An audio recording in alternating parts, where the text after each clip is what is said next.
So I'm going to miss this, Chris. This is the problem being in the choir. Hey, Jack. Hey.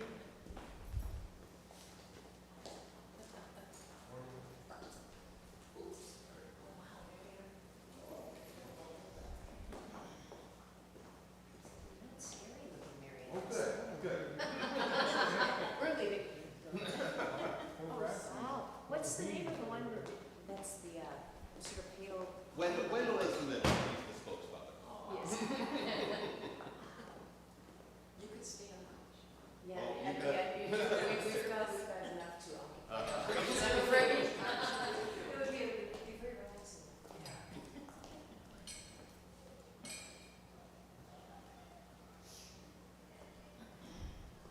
Check. Check.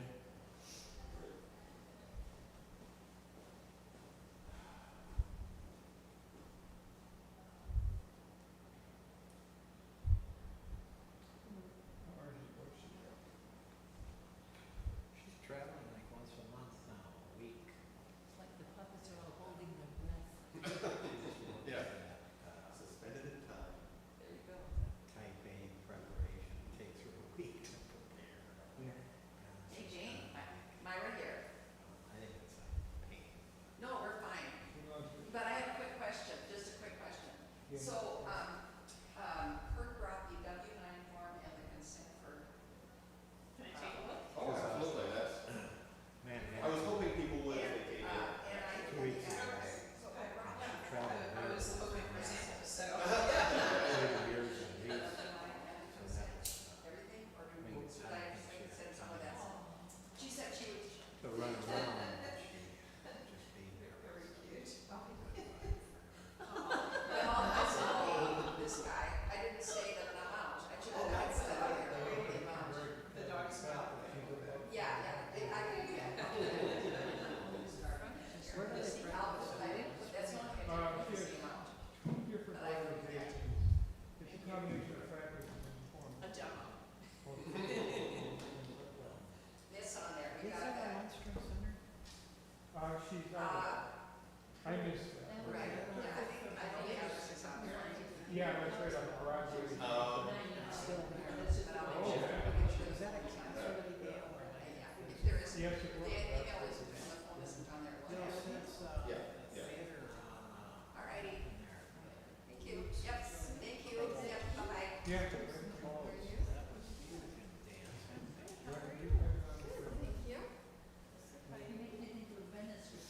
It's freezing. But it really is, right? It's terrible. You know, I don't hear all without a jacket. That was smart. doesn't mean It is just You that. know, it's 80 degrees outside, which it's not yet. anything else. It's only 66, but it's gonna be 50 here. Right, yes, there's like air conditioning, despite, I didn't know. Even when you go to, And I you know, thought, what you're doing. because it had that fall. The concept of nonprofit. Yeah, I know. And I said, I refuse. Not yet. So, It's just white. This is white. This is a hill. It's all white. But this is my well, autumn coming. It's also the suffragette. I know what she's thinking. It's almost a winter white, isn't it? Maybe that's my free. Well, good, and that vision.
Good morning.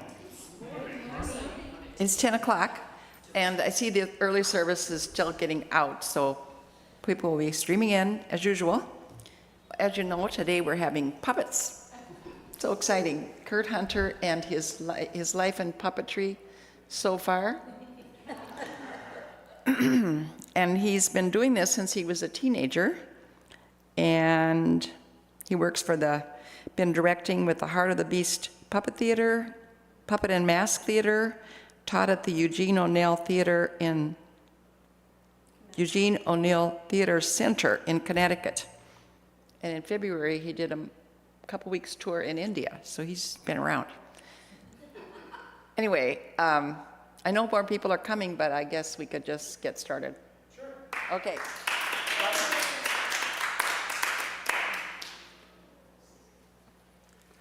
Yeah, so this morning it's going to be a little bit of a whirlwind. I've essentially walked through photos of stuff where I've learned, what I've experienced, things that I've had done over the years.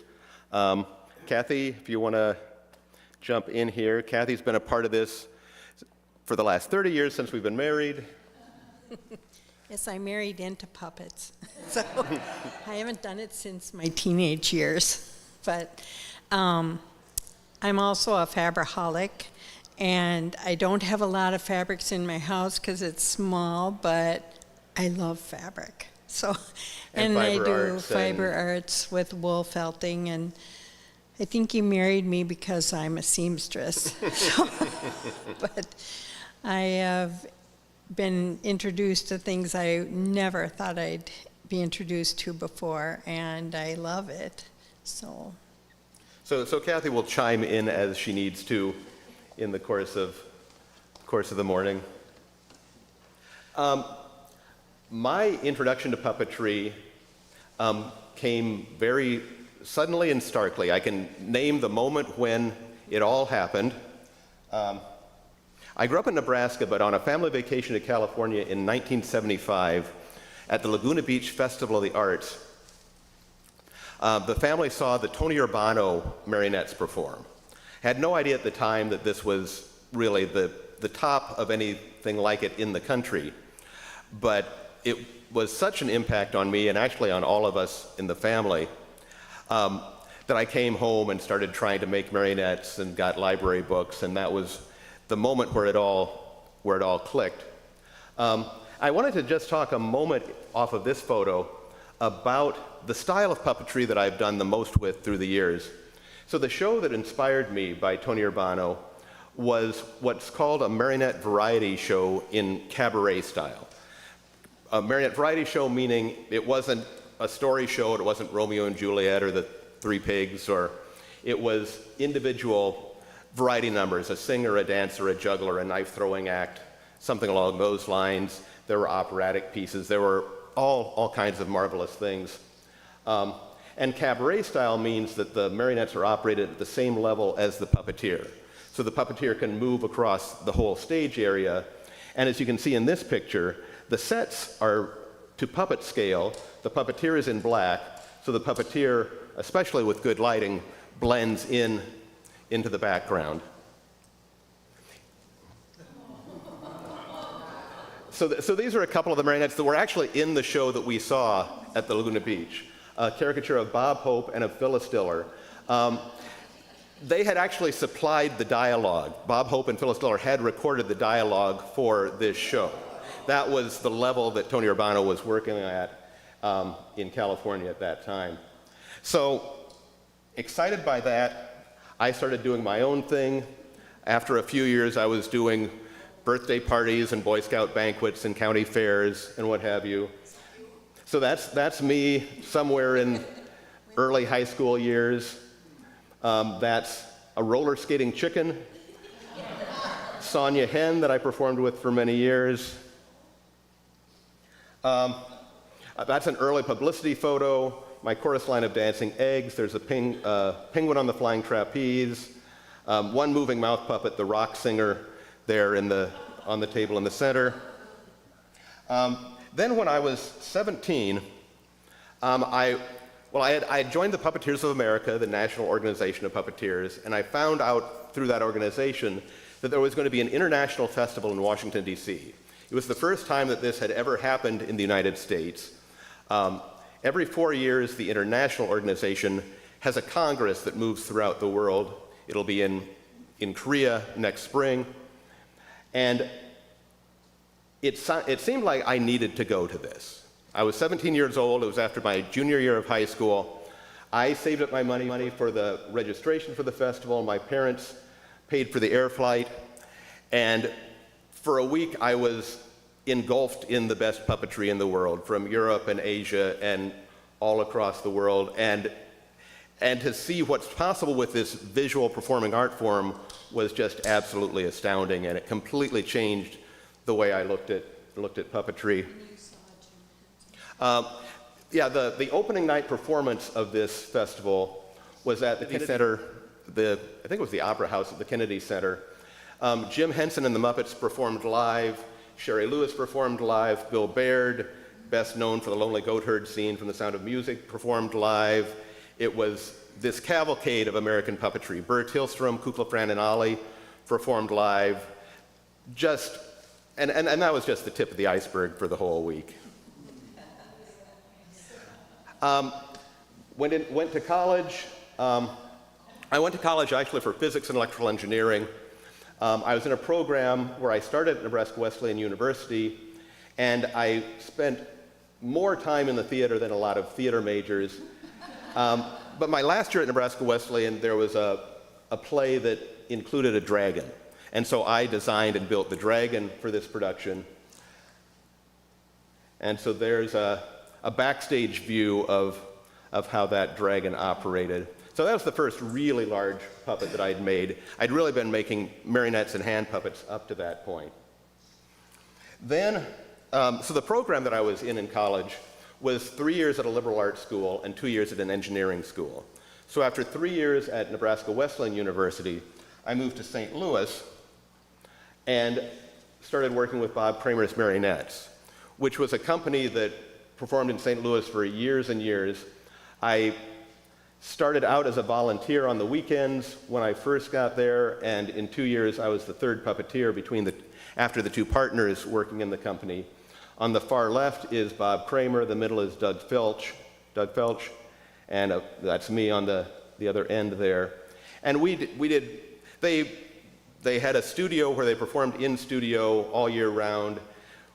We performed Peter and the Wolf with the St. Louis Symphony while I was there. We did a half-hour television special while I was there. Some really, really wonderful opportunities.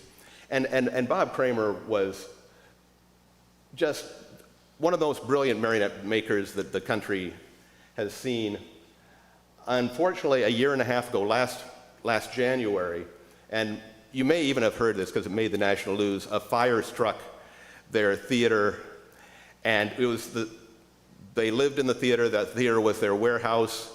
So in the course of an evening, the building was gutted. They lost nearly 1,000 marionettes, their home, and Bob died in the fire.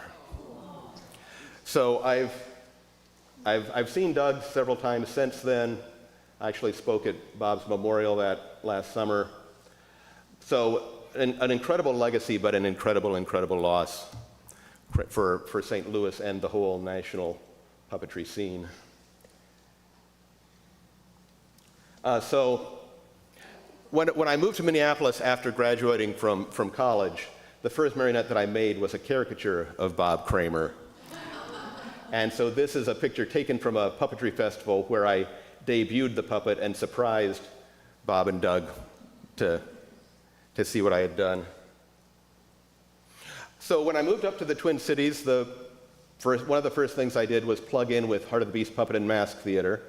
My first May Day parade was I learned stilting for that first year. I stilted the parade and ceremony for many, many years. So that's me in one of the skeleton costumes, and then in the ceremony, the skeletons were there as well. I've continued work with Heart of the Beast through all the years. That's stilting in a more recent May Day parade, and for a bunch of years, probably 10, 15 years, I was the left hand of the river that you'll see. And kind of by chance, I have never missed a May Day parade and festival since '87, the first time. There was a year that I had a cousin who was getting married in Nebraska, so I was going to be out of town that weekend. You know, knew it was going to happen sooner or later. But that happened to be one or 2 years where there was such incredible rain that weekend that they had to postpone the parade and ceremony for a week, and so in fact I did not miss it that year. Kirk, that piece on Yeah. the right, the river, Yes. was here in our sanctuary 2 years ago. Almost, but not quite. It was not that exact. Not that river. The water puppet and the water puppet that was here 2 years ago is most of the reason that I'm a member, that we are members here right now. Because I happened to be talking to Sandy Spieler. I was at her, she's in the foreground of the other picture. And she mentioned that she was doing the residency here. And we were looking at churches at that point.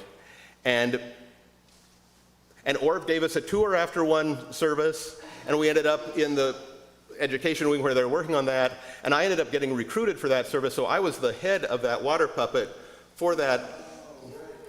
So that was a smaller water puppet than the river puppet that's there. The May Day ceremony had 3 big puppets that have been used for decades: the river, the woods, the prairie, and the sky, which I believe are now all on exhibit at the Hennepin History Center for an extended exhibit on the work. The Hennepin History Museum. Yeah. Sandy Spieler has done a lot of work with water, and so there are a lot of water puppets out there. and this is one of my favorite May Day pictures. They did a ghost version of all of those 4 big puppets, and I'm operating the ghost of the river in that picture. But about this, so also shortly after we moved to the Twin Cities, I was commissioned to do some work with the Minneapolis Chamber Symphony. The Raven marionette that I've got here was one of the marionettes that was built for that. So that was the first of a couple opportunities to work with chamber music groups through the years, which was really marvelous experiences. We worked with the Lake Superior Chamber Orchestra a few years later up in Duluth. Kathy actually performed with me in that. That was her only foray into performing.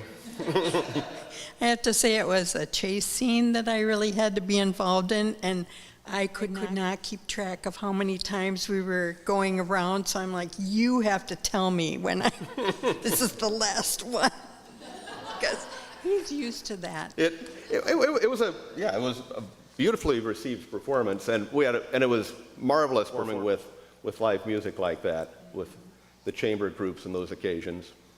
About this same time, we were attending Spirit of Hope United Methodist Church in Golden Valley. And so one Christmas, we developed a program. It was meant to be a one-off Christmas Eve service. So during Advent, we built puppets, and for the Christmas Eve service, we did a puppet version of the Nativity. So here's the Holy Family was smaller rod puppets, the shepherds were masked actors, and the wise men were large 3-pole puppets. We ended up doing that with public presentations for 10 years for the community after that. We were even an editor's pick in Minneapolis-St. Paul magazine one year. But so, some of the kids that were sheep the first year we did it, were eventually on the bigger puppets by the time it had run its course. Also, while we were at Spirit of Hope, a new Sunday school program came out that became popular across the country based on multiple intelligence theory, which is an idea that people learn differently, and so if you present the same material in different ways, it reinforces the material better. So in the form of Christian education, you might do a session in the kitchen that focuses on the life of Moses, and then you may do it in the game room, and then you may do it in the computer room, and then we'll do it with puppets, and in the course of 6 or 8 weeks, you've reinforced the material in different ways. And so, because I was the puppet person at the church when we moved to this form, I created the puppetry program for that. We ended up doing several national conferences about how we had done the puppetry program for this.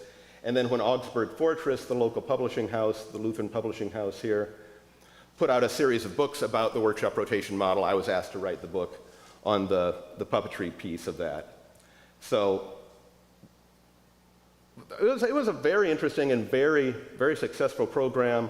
And Kathy and I both then got pulled into other curriculum writing groups, well, and another big curriculum writing project where with many denominations, and Kathy ended up doing some textile-based stuff for that curriculum, and I did more puppetry stuff, and so that was another really, really fun little side piece while there. A project that we did with the last church we were at, Union UCC in St. Louis Park, was this Peace and Justice Parade Dove. It was another intergenerational project that we put together. So Kathy and I built a good section of the puppet.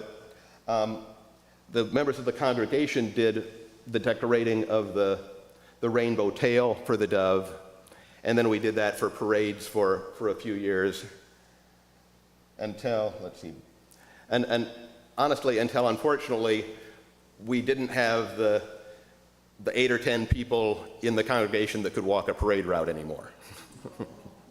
You know, that's how it goes with small churches. So the dove is in our garage if there's ever need for a... we could have it here in a minute for you. So jumping back more to my own performance work, in 1984, the National Puppetry Conference is a conference that's held every year at the Eugene O'Neill Theater Center in Connecticut. The O'Neill Center is better known for its National Playwrights Conference, which has developed a lot of major playwrights. August Wilson spent a lot of time working at the O'Neill Center. Their musical theater conference is well known. Lin-Manuel Miranda actually did some of the development of In the Heights at the O'Neill Musical Theater Conference. And I think the year after Jim Henson died, the Henson family helped establish the National Puppetry Conference at the center. And the fourth year of the conference, German marionette master Albrecht Roser, who's pictured here, was one of the guest artists that they brought in. He actually wasn't working with marionettes for that project. We worked on a retelling of Stravinsky's The Soldier's Tale with various scale of masks. So the soldier is this oversized mask there. The devil is portrayed by a smaller mask on the other side there. But so I attended as an attendee. I applied and was accepted to work with Albrecht Roser. And this was another one of those blow you out of the water. There was the World Festival in 1980, and now there was this experience. And the whole conference is dedicated to creating work. You're creating performance work with puppetry. And to be in this environment for that week was just, it really was another life-changing experience as in my progression here, I guess. Then, just 4 years later, the University of Connecticut offered a summer program, a master class with Albrecht Roser that focused on string puppetry. So I was able to attend that class for 2 weeks, and we worked on performance, we worked on construction. I built a full-scale marionette in the course of the time there, and it really changed the way I looked at puppetry performance, marionette performance in particular. Albrecht was a master that toured the world for 50 years and was really in a class by himself. And so the opportunity to study with him and learn from him and his assistant and learn from his marionettes was amazing. This is Gustav, his main character for the first marionette he ever made and the main character he used through the course of 50 years. Then 2 years later, again at the O'Neill Conference, they offered for the first time a marionette manipulation workshop at the conference. And Philip Huber is the premier marionette artist in the United States. Just astounding work.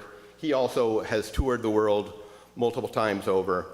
And so I had the opportunity to bring my own marionette to work with Philip to develop a 3-minute performance.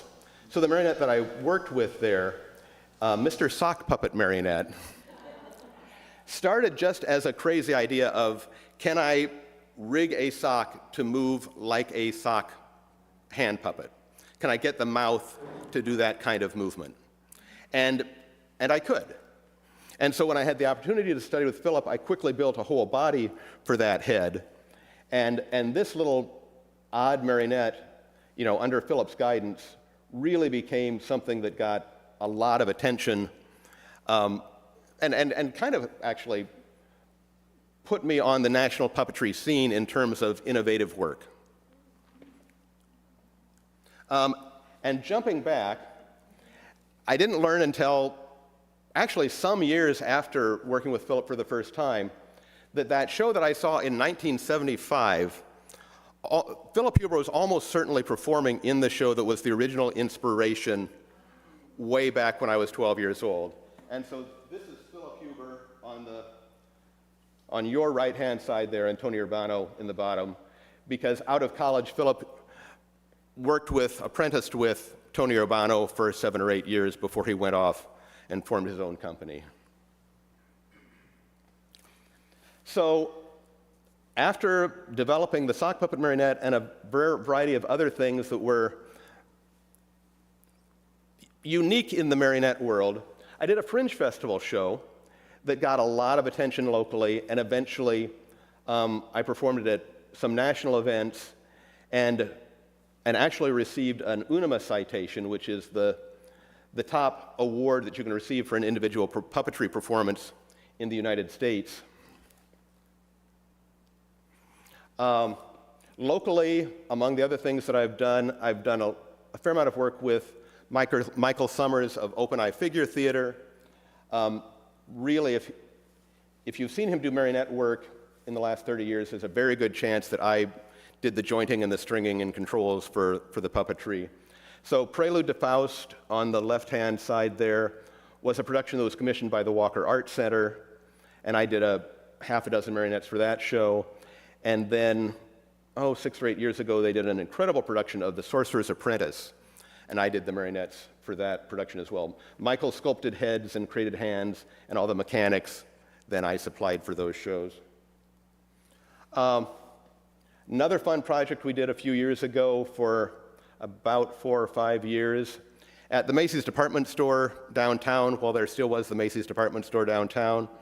For a few years, they brought in a marionette show that had been written and recorded for the New York City Macy's department store. The first year, they used marionettes rented from the company that had performed in New York, and then they decided, no, we'd rather own our own version of the show, and so I was part of a local group that designed and built all the marionettes for that show. So, and oddly enough, when the Macy's closed, they actually offered these marionettes, which they'd spent a lot of money on, back to us because they knew they weren't going to have anything to do. They would have no use for the marionettes in the future. So we got paid for them, performed with them for several years, and then got them back. So then a few years later, and I should say that I attended the O'Neill Conference as a participant a few other times. I worked with Albert Drozer, worked with Philip Huber, worked with a couple of other guest artists. And I guess in 2014, it occurred to me that my ideal job would be assisting Philip Huber at the O'Neill Puppetry Conference. Because the marionette performance strand that Philip led, you would bring in the marionette, he would analyze it, figure out how you needed to change the jointing, change the control bar, change the stringing. And it was a lot of work when he had, especially if had 6 or 8 people that he was working with to make all of these changes on all of these puppets. I had no idea whether there was any need for Philip to have an assistant, but I offered the artistic director of the conference, this is what I would love to do, and she said, great, show up, we'll give you a room and board, and we'll see how it goes. Turns out there was a great need for Philip Huber to have an assistant, because he'd been working 2 or 3 a.m. at night, keeping up with what he was doing. And I'd worked with him a few times in the past, so we clicked, we thought the same.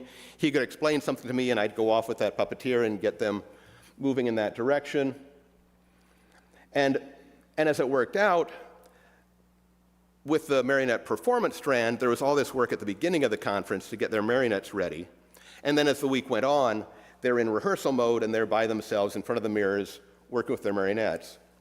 The other marionette strand was the marionette construction strand, led by Jim Rose, the gray-haired man in the middle there. And so by the end of the week, they would be finishing the marionettes and getting them strung, and so there was more need for assistance with the construction by the end of the week. So I ended up splitting my time between the 2 strands, assisting both of them. I'll give a little background on Jim Rose. Jim Rose was the son of Rufus and Margot Rose, who are best known as having done the marionettes for Howdy Doody for many, many years. That wasn't their best work. They did incredible story shows that they toured across the country from like the 1930s through the 1960s, and really were the pinnacle of puppetry. And the O'Neill Center is actually very close to where Rufus and Margot Rose lived. And so when the O'Neill Center was initially created, they were instrumental in getting it off the ground. And one of the main theaters at the Eugene O'Neill Theater Center is the Rufus and Margot Rose Barn Theater. So this picture is actually taken right next to that. That is the building that is named after Rufus and Margot Rose. And their son, Jim, led the marionette construction strand for many years. So I worked for several years assisting Philip, then assisting Philip and Jim. So a little more local work. Puppets Rosenschnoz is a local puppet company. They created a work called Cellula, which was a glow-in-the-dark personal show about cell division. Sherry's mother was a scientist, and so it was a connection between the science and the family connection to this art. And so I was a technical director and the director for that show for them. We ended up touring that show to 9 locations in outstate Minnesota as well. That was a fun project. Seth Eberly is another puppeteer that I've worked with locally. Initially, he got grant money to do a mentorship with me, specifically about string puppetry, and I ended up directing a project that he was working on that grew out of that. And then another project that he worked on that he got a Jim Henson Foundation grant for was the Box King. And so I did technical work on that and directed them for that show as well. And then another fun project from a few years ago, when Toy Story 4 was coming out, Target and Pixar had a new line of toys for the new movie, of course. And so they were working on a commercial for the toys, but they didn't want to use CGI in the commercial because the movie is CGI. They wanted to use they wanted to animate the physical toys for the commercial. So a friend of mine who's a local puppeteer who does a lot of video work had been approached about this, and he just correctly didn't think rods or whatnot was going to be a good way, rods and a green screen would be an effective way to animate them, so he brought me in on the project. And we took the toys, and I very carefully figured out how to modify them and string them so that they could operate as marionettes for the commercial. And so, here we go.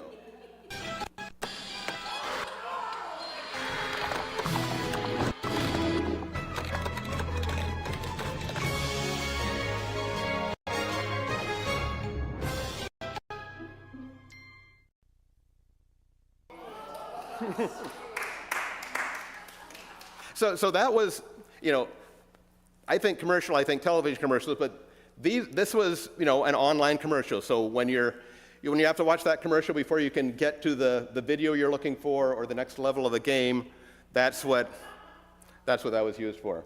But it was, you know, it was a lot of fun, and it was a very interesting challenge to get the movement to match the movie. You know, for the horse Bullseye, you know, I pulled out our old VHS copy of one of the original movies to figure out what his cadence looked like.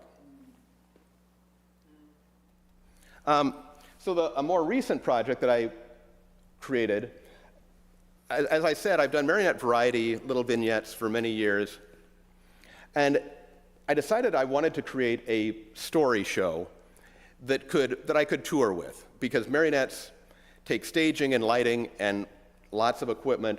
So my goal was to create a show that I could travel with.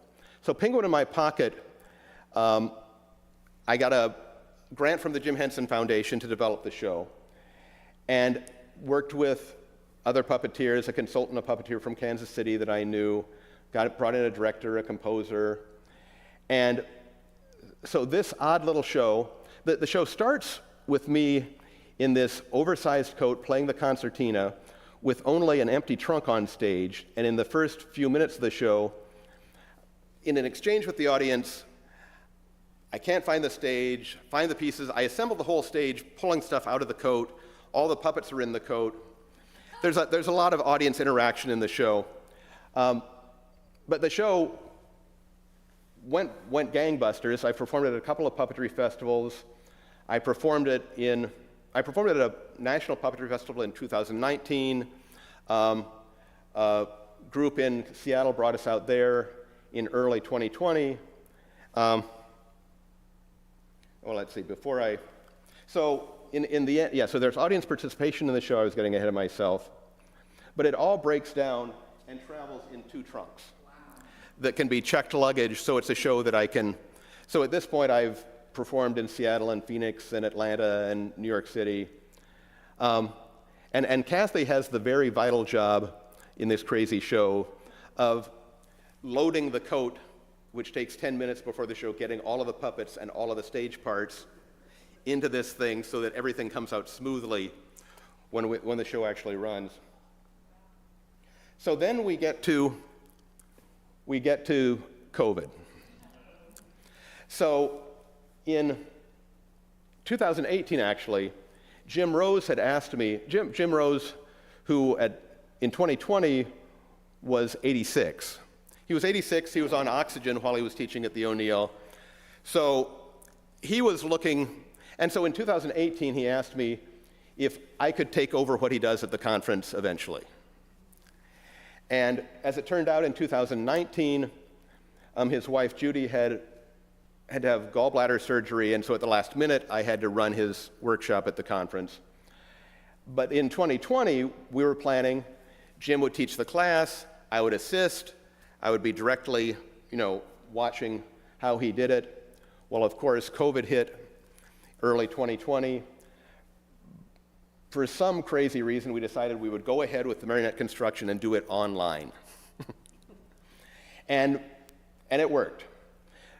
Jim was not comfortable with the online tool, so I did the online instruction. But Jim was able to be at his laptop computer on Zoom all day, every day, watching the students at their little workstations in their homes as they built their marionettes. Now, for the 5 or 6 years prior to that, when Jim taught in person, because he was on oxygen with a concentrator plugged into the wall, people had to come up to his desk with their questions. So he was not right up close with the marionette construction. He was leading the session, but they had to come to him. And in 2020, one of the odd little perks of COVID was that he was able to see up close what everybody was doing for the entire week. And Jim had a really wonderful time that week.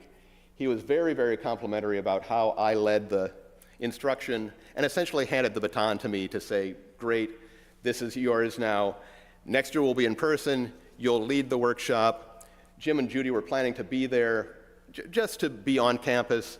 The O'Neill Center is on Long Island Sound It's a quarter of a mile from a beautiful beach. It's the most lovely location. But in the early 2021, Jim passed away from COVID, compromised, lungs anyway. And as it turned out, 21 was also an online conference. We weren't back in person until 22. But for the years since then now, I have taken over the construction strand for the marionettes at the O'Neill Conference each year. Post-COVID, one of the great things we got to do last year was a 3-week run at the Center for Puppetry Arts, the largest puppetry center in the United States, one of the largest in the world. An incredible facility. They've got a World Puppetry Museum, a Jim Henson Museum. They've got educational programs. We did 33 performances of Penguin in My Pocket over the course of 3 weeks. Marvelous. If you get to Atlanta, it's really worth checking out. Atlanta, yeah. A marvelous, it's a real jewel. And then now we're caught up to 24. In February, Kathy and I were invited to the Ashara Puppetry Festival in India. In the course of 2 weeks, did 9 performances, actually in 3 festivals in 3 different cities. So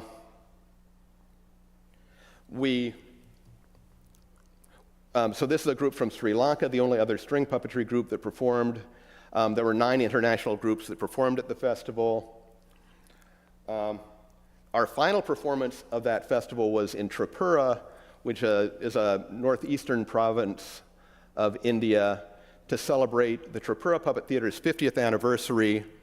The 94-year-old founder of the theater was at the performance. His son now directs the theater, which does really beautiful work, but he was just delighted by our performance, and that couldn't have been a better way to end our trip to India. As soon as I got back from India, I was directing Phantom Loss, which is a marvelous production created by Juan Vu, which was at Heart of the Beast. It is being remounted for a puppetry festival in the Twin Cities next weekend. So next Saturday and Sunday evening, you have a chance to see Phantom Loss. It's a tragicomedy about intergenerational trauma from a Vietnamese perspective. Very proud of that show. Another show that I directed this spring was part of the Puppet Lab program that develops new work for David Hansel. It was called Wishes in the Sand. Just flying along here.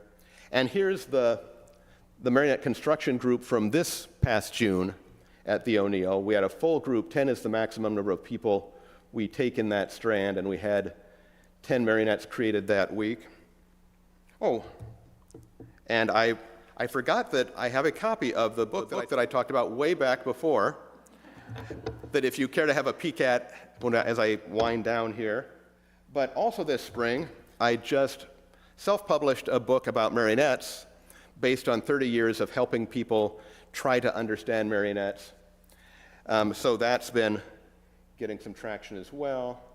And as I was saying, next weekend, we've got a 4-day puppetry festival that will be at Open Eye Theater and Heart of the Beast in the Twin Cities.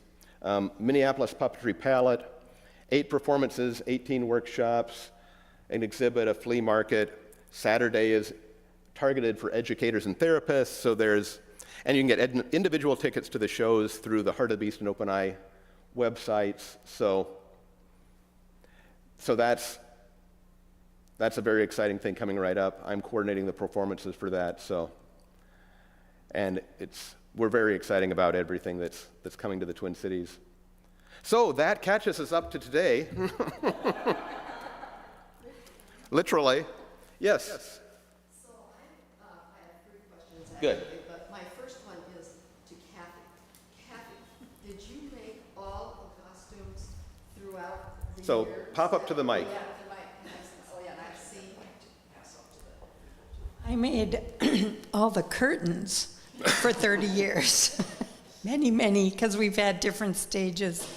But the main one that I did, I got to work with a costumer for the Macy's show, and that was a wonderful thing, because it took me back to junior high sewing, where you did everything the right way, as couture type And Yeah. then the Penguin in My Pocket show was, I did most all the costumes for that. The designer that you worked with for the Macy's show designed and built the coat. Yes, And Kathy did because everything I didn't else. have time after doing all the puppets. Costuming is the very last thing that happens, and so it's rush. But you made lots of modifications to the coat so that it would hold Oh, everything yeah. as well. All the pockets. If anybody else has a question, I'll give you the mic to ask. And then, are you going to show us a few puppets? He's also going to show us a few puppets. I think that I understand the basic terminology of puppetry and marionettes, but what I don't understand is what is defined as a puppet. You have things that are puppets that I would never have thought were puppets. So could you just talk Excellent about- question, excellent. There you go. So, yeah, so puppetry can be a very, very broad term depending on what scholar you are talking to.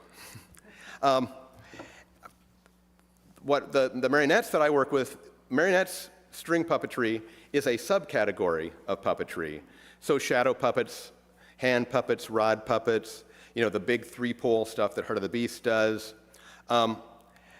Masks are on the edge of puppetry. The one for Stravinsky's Soldier's Tale, they weren't masks that were worn, they were masks that were being manipulated. And so there's forms of puppetry called object theater, where you literally take anything that you've got and start to animate it. And we use that within the Sunday school stuff that we did as well. So there are scholars that look at puppetry as any object that is used within performance. Most puppeteers boil it down more tightly to if something is being manipulated directly by a puppeteer to create a character. That's where the definition is for me, is if you're creating an individual, a being, however you're manipulating it, you're using it as a puppet. I'm sure we have more questions. Do you want to, I don't know if we have time for a little bit of, we're going to show us some of that stuff? Are you going to do some demonstration here, or? We can mail a question to her, and then I'll grab a couple of them. Okay. I have two questions and a comment. And the comment I'd like to start with. I've only been to one of the Heart of the Beast Theater May performances, but I was stunned. And you really, what a community building thing. What a thing of beauty. I mean, all those people for hours watching so many people pour their hearts in that. So beautiful. Yes, absolutely. The two questions are, the first one has to do with Mom and I saw the Schnauzensons. Are they Mummenschanz, related, yes. The Mummenschanz movement, for that beautiful thing they do with behind the curtains and the lighting? Do you know what I'm speaking of? I know exactly what I actually just saw them perform in France last September. They're on, what was it, 40th anniversary, I don't know, their 50th anniversary tour or something. Yeah, they're a group that definitely walks that line between what's puppetry and what isn't quite puppetry. But it's a huge international puppetry festival that's in France every 2 years, and they were part of that festival last year. And yeah, they're marvelous, marvelous stuff that, where objects are creating characters and expressing emotion, and yeah. Thank you. And my final question is kind of selfish. I have a friend living here from India, and the costumes you just showed me on the puppetry in India, is it possible I might ask you to email me some pictures of what you just showed me that I could share with her? Or is that proprietary? Oh, no, that would be fine. The group from the pictures you're speaking of are probably the Sri Lankan group. Oh. And I'm Facebook friends with the group, and so I can definitely point you in the right direction there. It would wow her. Yeah, we'd be Just happy came back to. from a wedding. Thank you. Well, if you want to grab the mic, Kath, so you can follow me, and let me see how. Here, why don't we? I'm not sure how well you can see, so maybe move if you need to. So the raven here was created for work with the Minneapolis Chamber Symphony. Prokofiev's Summer Day Suite has a movement called Repentance, a very dark piece. And so this marionette was created specifically, hold it a little bit lower so I can look down. Sorry. Great. Yeah, you need that. So this marionette was created specifically for those performances.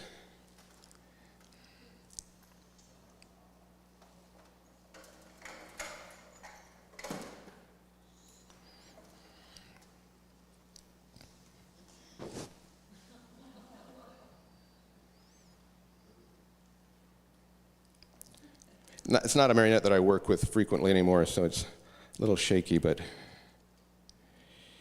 you get the idea.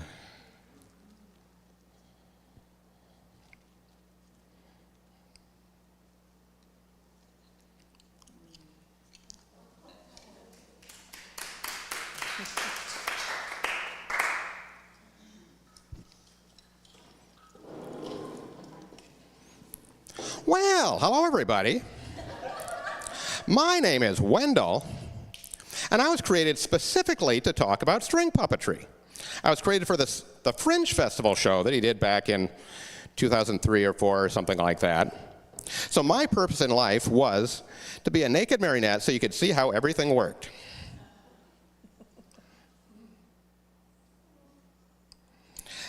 Now, as you can see, let's see if I can remember some of his. Now, the one thing I hope my nudity makes perfectly clear is the fact that I am not a little person. I'm a puppet, thank you very much. Now, if you know anything about puppetry, I'm sure you are well aware of the fact that marionettes are the pinnacle of the puppeteer's art. Not me personally, mind you, I'm just a wobbly work in progress, but as a class, we offer much to admire. Thank you.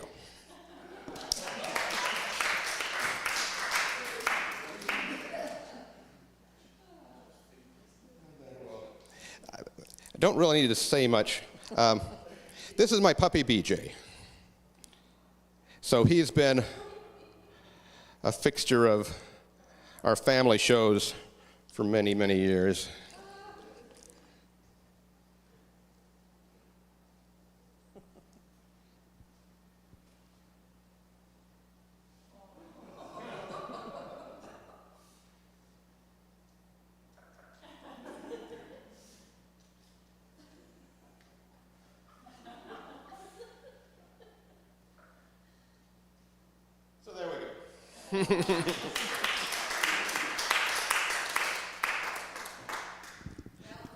Yeah. One more question, and then I'll be back. Sure. Do you have any shows for kids, for families coming up in the near future? I don't have any performances coming up in the Twin Cities on the calendar right now. But again, the Puppetry Festival coming up next weekend, there's some wonderful stuff for families, and we've got performers coming in from Missouri and Iowa and Wisconsin, a wonderful group coming in from Virginia. So there's some great stuff coming up. Okay, thank you. And if you want to see anything up close, feel free to come up here as you're on your way out. Okay, well, thanks for coming. Thanks for coming, and thank you, Kurt. That was way fun. So this is the last of our summer programs. We start up again in September, on September 15 for the regular fall season. And the very first one will be the 2218 Alano Club. And as you may know or not know, Alano clubs are established places where welcome alcoholics and people that are loving alcoholics and people that want to get sober. And the oldest one in the whole world is 3 blocks from here. It's a house, an old house, was inherited a mansion from some former Twin City person. And they have a house, and they have meals, and they have places to hang out for alcoholics that are wanting to get sober. So we got the treasurer and the president of that group coming to us on September 15th. So come back. Thanks. Thanks again, Kurt. That was great. Super, super.